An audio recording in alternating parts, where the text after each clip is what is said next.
దేశంలో మొదటి G-20 film ఫెస్టివల్ను ఎక్కడ నిర్వహించారు?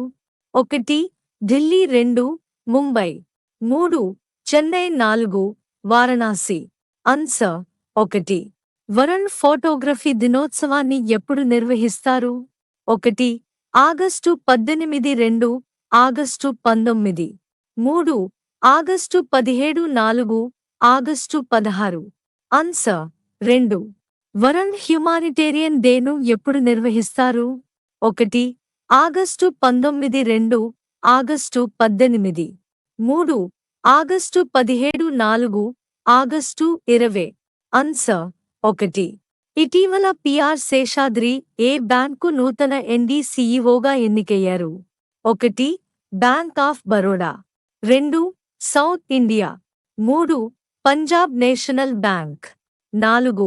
Bank of India answer 2. ఇటీవల ఫ్లూడ్ ఫోర్కాస్ట్ యాప్ను ఏ సంస్థ ప్రవేశపెట్టింది? 1. సివిసి 2. సిడబ్ల్యూసి 3.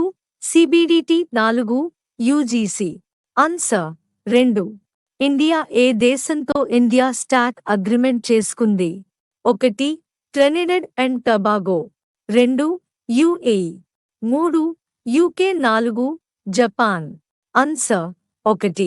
ఇటీవల ఏ రాష్ట్రం భగవాన్ బిర్సా ముండా జోదరస్తే పథకాన్ని ప్రవేశపెట్టింది?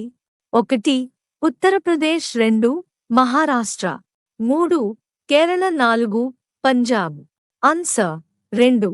కిసాన్ క్రెడిట్ కార్డులను ప్రవేశపెడుతున్నట్లు ఏ బ్యాంక్ ప్రకటించింది? 1. SBI 2. ICICI 3. Axis bank 4. Punjab national bank answer 3. కుష్మిందర్ Vohra ప్రస్తుతం ఏ సంస్థకు చైర్మన్గా పనిచేస్తున్నారు? 1.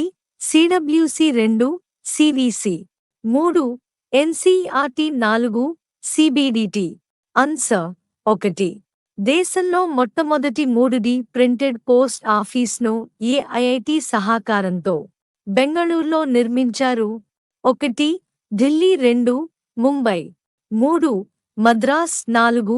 రూర్కెలా ఆన్సర్ 3. ఇటీవల ఏ దేశం భారతీయులకు ఈ వీసా సదుపాయాన్ని కల్పిస్తున్నట్లు ప్రకటించింది? 1. Russia 2. USA 3. UK 4. China answer 1.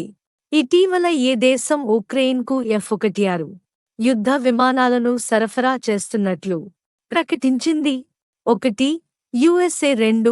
Denmark 3. Netherland 4. 2. 3 answer 4. 2023 సంవత్సరానికి సంబంధించి యంగ్ ఎకో హీరో పురస్కారాన్ని ఎంతమంది గెలుపొందారు? 1. 16 2. 17 3. 15 4. 14 ఆన్సర్ 2. 2023 యంగ్ ఎకో హీరో పురస్కారానికి ఎంతమంది భారతీయులు ఎంపికయ్యారు? 1. 5 2. 6 3. 7 4. 8 ఆన్సర్ 1.